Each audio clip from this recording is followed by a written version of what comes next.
Soyez dans la joie, parce que de la même manière que vous voyez monter le Fils de l'homme, c'est de cette même manière qu'il redescendra dans ce lieu. Jésus, quand il va revenir, il part pour l'enlèvement. Parce que l'enlèvement, la Bible dit qu'il ne viendra pas jusqu'à la terre. Jésus restera dans, n'est-ce pas, en suspension dans les airs. Et l'église, les enfants de Dieu vont être enlevés. Tu peux supporter toutes ces paroles-là, parce que Amos blasphème contre toi. Amos, en hébreu, signifie porteur de fardeau. Tous les péchés qu'Israël commettait contre Dieu, Amos était celui qui portait ce fardeau-là. C'était celui qui portait cette peine-là. Et il intercédait, n'est-ce pas, à Dieu en faveur d'Israël. Amos, qui était le porteur de ce fardeau-là, à chaque fois il priait et Dieu lui donnait des prophéties, des paroles qu'il devait aller proclamer à Israël. Et ça ne plaisait pas à Amasia. Amasia va dire au roi que mais c'est toi qui es le roi d'Israël. Mais Amos là, il fait que venir donner des prophéties au peuple que s'ils ne se répandent pas, Dieu va les tuer. Dieu enverra des personnes les dépouiller. Et ça ne plaisait pas à Amasia. Et Amasia va balancer l'information au roi d'Israël de l'époque, Jéroboam, pour lui dire qu'il faut effacer Amos. Amasia dit, car voici ce que dit Amos. Il dit que toi le roi Jéroboam, tu mourras par l'épée. Parce que tu ne dis rien lorsque le peuple pêche. Et Israël sera amené captif loin de son pays. Et Amasia dit alors maintenant à Amos, le prophète, homme à vision, c'était une moquerie. Homme à vision, va-t'en, fuis dans le pays de Juda, mange-y ton pain, et là tu prophétiseras. On n'a pas besoin que tu viennes prophétiser ici à Israël. Donc, va-t'en ailleurs dans notre pays et mange ton pain, tu pourras prophétiser ailleurs. Ici, on n'en a pas besoin. Et c'est ce que Jésus a fait. Nous nous souvenons dans Matthieu, Jésus a dit, Jérusalem, Jérusalem, qui tue tes prophètes, toi qui lapides tous ceux que moi je t'envoie pour parler.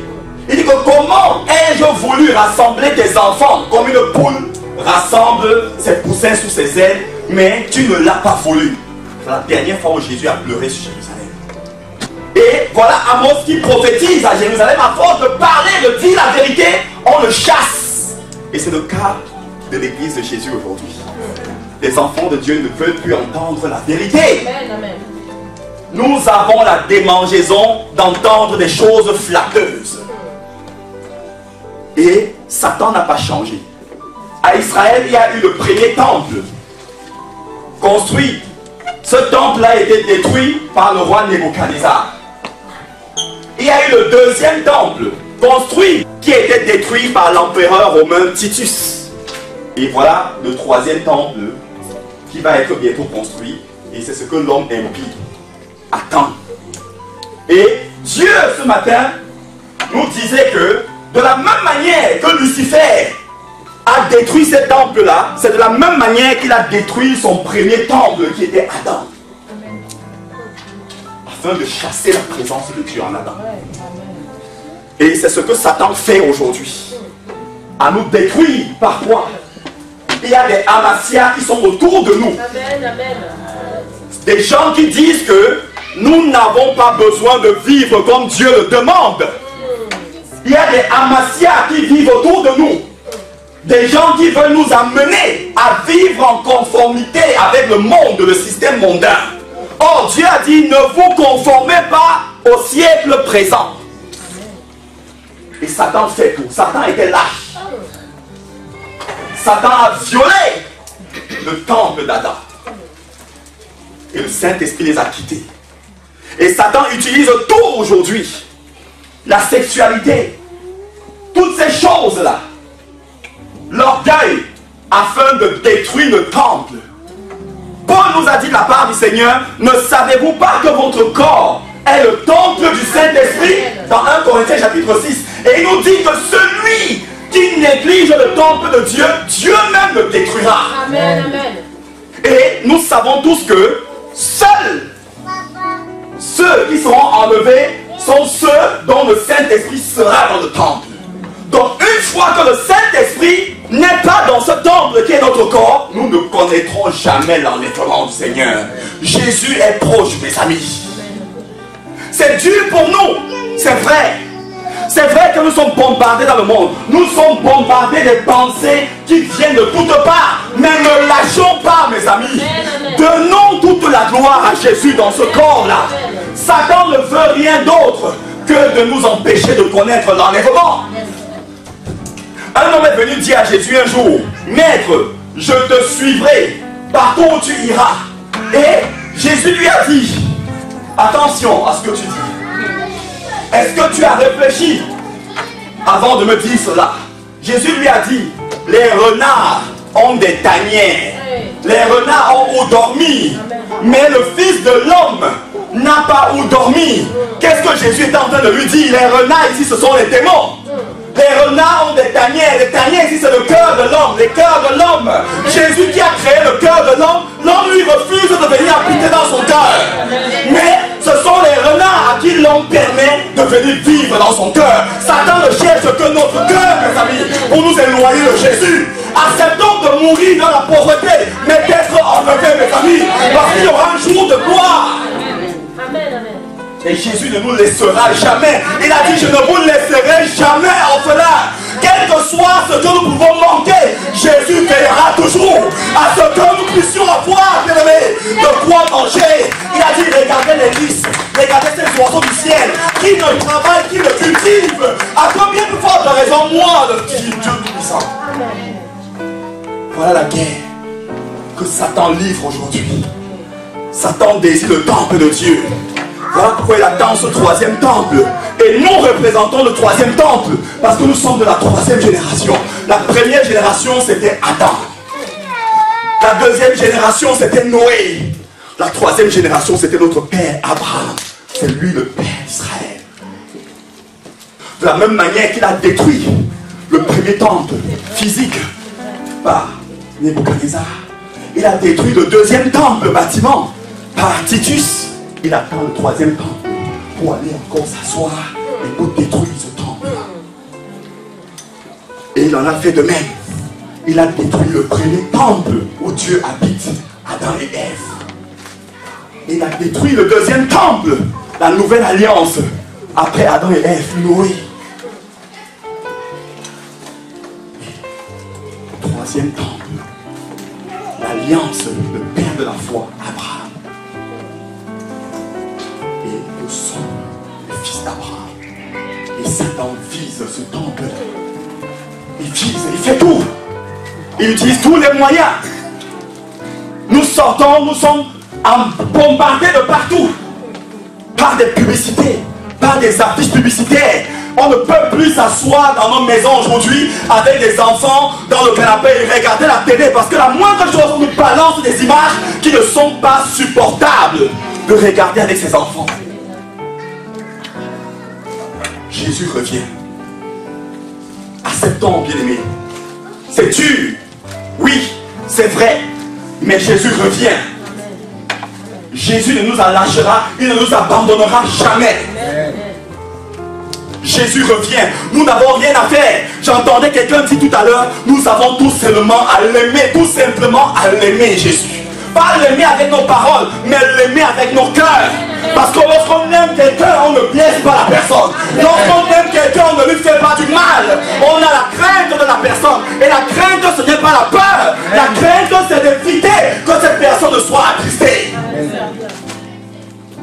c'est le Père.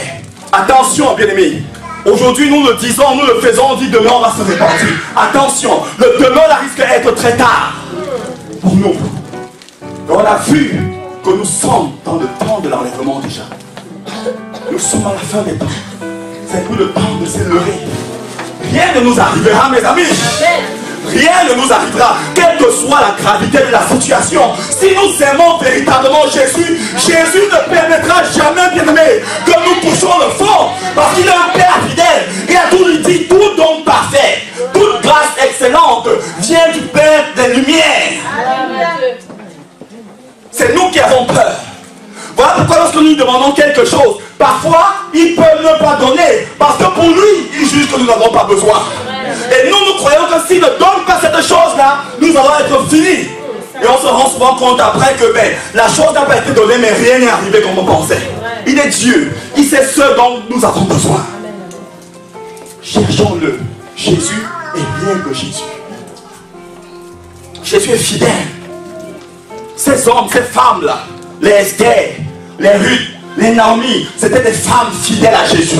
C'était des femmes, les Marie de Magdala. Toutes ces femmes-là, ces femmes étaient fidèles à Jésus. Ces femmes aimaient Jésus. Ces femmes étaient à côté de Jésus. Ces femmes ne voulaient pas voir Jésus triste. Ces femmes étaient toujours derrière Jésus. Des femmes fidèles. Et le maître n'a pas changé. Le maître nous demande tout simplement de lui être fidèle. Dans le livre de Néhémie, chapitre 2 et chapitre 6, la Bible dit que Néhémie voulait reconstruire la ville de Jérusalem. Et il y avait deux hommes qui étaient contre la reconstruction. Sambala et Tobija. C'était les hommes qui étaient contre la reconstruction. Et il y en a des Sambala, des Tobija autour de nous également. Des Amatia. À chaque fois, nous voulons reconstruire notre vie avec Jésus, mais ces gens sont là pour nous décourager. Attention aux dits des gens, bien-aimés. C'est nous qui rendrons des comptes devant le Maître. Ce ne sont pas ces personnes-là. Chacun rendra compte pour lui-même, mes amis. Nous sommes à la fin des temps. Nous sommes dans les temps où tout le monde se croit homme de Dieu. Tous les frères et sœurs se croient puissants. Nous sommes tous des ministres. C'est des ministres du Seigneur. Nous avons tous un appel. Mais cependant que personne n'use d'aucune peur quelconque, suivant Jésus et non un homme. Attention à nous. Que le jugement sera terrible. Il y aura beaucoup de surprises. Cherchons la seule gloire de Jésus. Cherchons la seule gloire. Le temple à reconstruire, ce sont nos vies. Satan nous a trompés depuis longtemps. Maintenant que nous voulons reconstruire nos vies avec Jésus, Satan fait tout pour envoyer des émissaires autour de nous. Si nous faisons confiance à Jésus, Jésus ne nous trahira pas. Jésus a un cœur d'amour. Jésus a un cœur rempli de compassion. Même quand Adam et Ève, les Achidèques ont péché, Jésus ne les a pas chassés tout nus du jardin d'Éden. Jésus a couvert leur nudité. Jésus ne nous trahira jamais. Jésus ne nous trahira jamais. Faisons confiance à Jésus. Jésus veillera. Si nous sommes fidèles, il veillera à nous. Jésus nous aime. Jésus habite dans nos vies.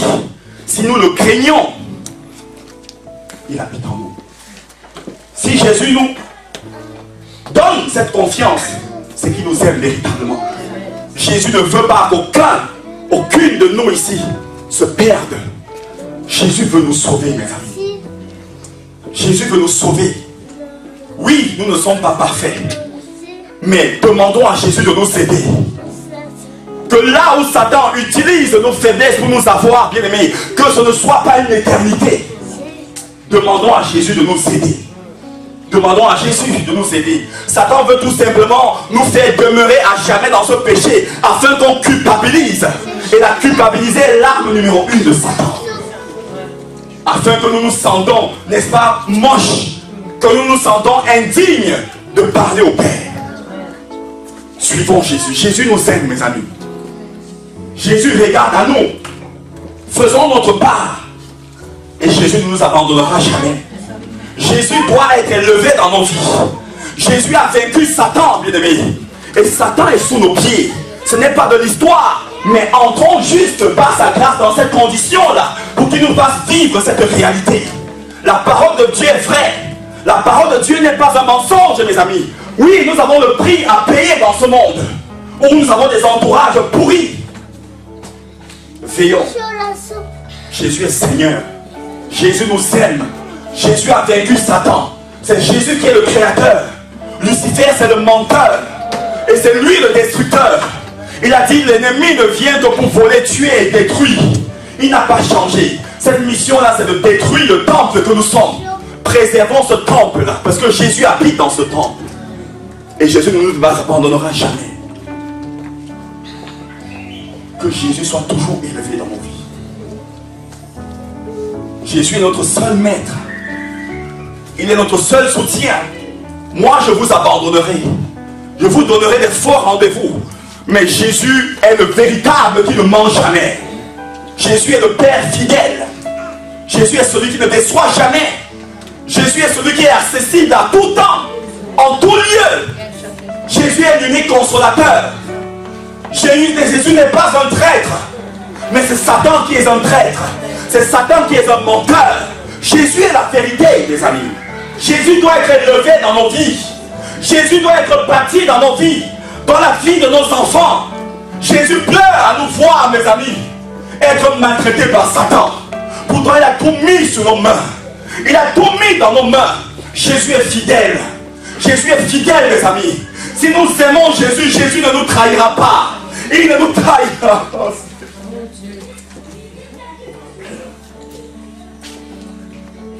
Jésus est fidèle.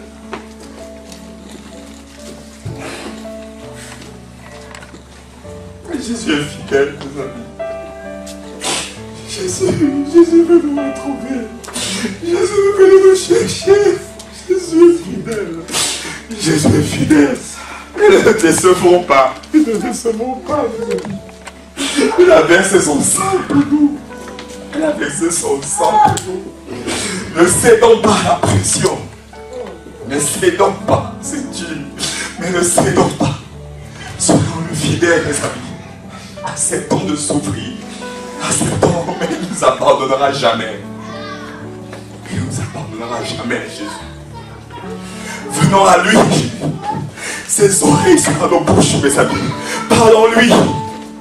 Parlons-lui directement. Il n'est pas sourd, mes amis. Il nous regarde. Jésus attend que nous venons à lui. Jésus est réel, mes amis. Mettons-nous tout simplement dans la condition. Mettons-nous tout simplement dans cette condition-là. Et nous allons l'entendre nous parler, mes amis. Nous l'entendrons nous parler. C'est un Père qui veut nous parler, mes amis. Son cœur bat pour nous. Jésus est fidèle. Il est fidèle. Jésus veut nous sauver tous ici, mes amis. Ne cédons pas. La Bible nous dit que plus le temps passera, il y aura de la pression. Mais si nous avons les yeux rivés sur lui, bien-aimé, nous serons préservés. Nous serons exemptés de toutes ces choses. Protégeons son temple. Protégeons son temple. Protégeons son temple. Protégeons son temple. Que rien ne vienne nous distraire. Que rien ne vienne éloigner nos cœurs de lui. Préservons nos âmes, mes amis. Jésus nous a donné toutes les armes pour cela dans sa parole.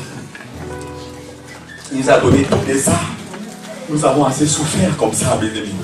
Parce que nous avons écouté sa voix, la voix de l'ennemi. Il nous a beaucoup trompés dans nos vies. Nous avons fait des choix dans nos vies. D'hommes et de femmes qui nous ont trahis. Et Jésus ne voulait pas qu'on tombe dans ce piège-là. Si nous l'avions suivi dans le départ. Mais Jésus ne nous condamne pas. C'est un nouveau départ. Jésus veut que nous ayons un nouveau départ avec lui. Il est fidèle. Il est le véritable. Il est le tout-puissant.